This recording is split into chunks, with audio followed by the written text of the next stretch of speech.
నమస్తే friends, welcome back to స్ఫూర్తి ready creations. నేను కిచెన్లో హాల్లో కొన్ని చేంజెస్ అయితే చేశానండి. అలాగే కొన్ని టిప్స్ కూడా యూస్ చేస్తున్నాను. ఆ టిప్స్ మీతో షేర్ చేసుకోవాలని అయితే ఈ వ్లాగ్ చేస్తున్నాను. నా ఛానల్ కనుక ఫస్ట్ టైం చూస్తున్న వాళ్ళైతే తప్పకుండా సబ్స్క్రైబ్ చేసుకోండి. కిచెన్లో వచ్చేసి నేనైతే ప్లాస్టిక్ జార్స్ అయితే యూస్ చేసేదాన్ని ముందు. ఇప్పుడైతే అందరూ గ్లాస్ జార్స్ యూస్ చేస్తున్నారు.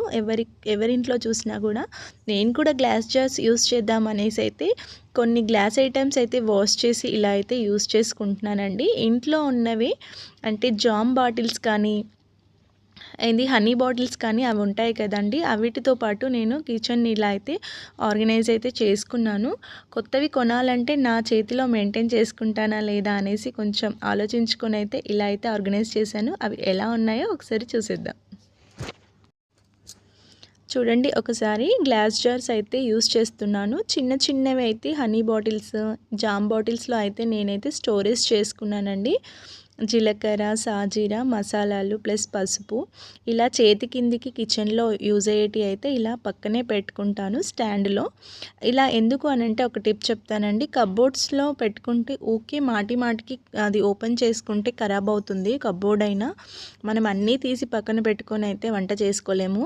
కాబట్టి ఇలా అయితే ఒక స్టాండ్ని అయితే ఆర్గనైజ్ చేసుకొని పక్కన వాటిలో అయితే ఈ విధంగా అయితే స్టోర్ చేసేసుకున్నాను అనమాట. నా చేతి కిందికి అయితే ఇలా ఉంటాయి ఇప్పటికీ. చూడండి, ఇది వచ్చేసి ధనియాల పొడి కొంచెం పెద్ద జార్ అయితే తీసుకున్నాను. ఇంకా మసాలాలకైతే వాటికి చిన్న చిన్న జార్స్ అయితే తీసుకున్నానండి. ఇంకా ఎక్కువ క్వాంటిటీస్ అయితే పైన అంటే కబోర్డ్స్లో పెట్టేసుకుంటున్నాను. మరీ ఎక్కువ అయితే ఫ్రిడ్జ్లో పెట్టుకుంటాను. మామూలు క్వాంటిటీ తీసుకుని ఇలా ర్యాక్లో అయితే స్టోర్ చేసుకుంటాను. ఇవి వచ్చేసి అయితే సబ్జా సీడ్స్ అండి. మార్నింగ్ పూట తీసుకుంటాను. అంటే నాకు మార్నింగ్ యూజ్ అయ్యే ఐటమ్స్ అన్నీ ఇలా పెట్టుకుంటాను. ఇంకా రా సాల్ట్ కంపల్సరీగా ఉండాల్సిందే, అది ఎప్పటికీ ఆ జార్లోనే ఉంటుంది. ఇప్పుడేం వేసుకోలేదు, ఎప్పటి నుంచో పెట్టుకున్నాను అనమాట. ఇంకా చూడండి నా స్టాండ్. ఇవి అయితే సరిపోతుందండి మనం వంట చేసుకోవడానికి. మసాలాలు అయితే ఎక్కువగా యూస్ చేయం కదా, ఎక్కువ అంటే తక్కువ క్వాంటిటీస్ తీసుకుంటాం. కిచెన్ అయితే ఎప్పటికప్పుడు ఇలా నీట్గా అయితే ఆర్గనైజ్ చేసుకుంటానండి. ఇంకా హాల్లో అయితే స్టడీ టేబుల్ షిఫ్ట్ చేశాను అనమాట. ఫస్ట్లో చిల్డ్రన్స్ బెడ్రూమ్లో ఉండే హాల్లోకి షిఫ్ట్ చేశాను. ఇలా అయితే ఉండే, ఇంకా వాల్పేపర్ స్టిఫ్ అయి ఉండే. దీన్ని కొంచెం చేంజ్ చేద్దామని అనుకుంటున్నాను. ఇంకా క్లీనింగ్ అయితే స్టార్ట్ చేశాను. ఇది మొత్తం ఒకసారి క్లీన్ చేసేసుకుంటున్నానండి, టేబుల్ అంతా కూడా.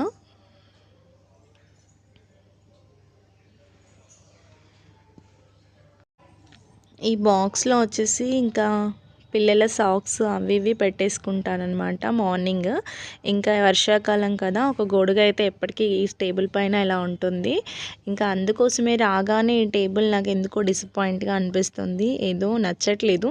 అండ్ అందుకోసమని దీన్ని కొంచెం మార్చేద్దాం అనిపించిందండి. ఒకసారి ఇంకా మార్చేయాలని అనుకున్నాను. ఎలా మారుస్తాను అంటే చూసేయండి మీరే.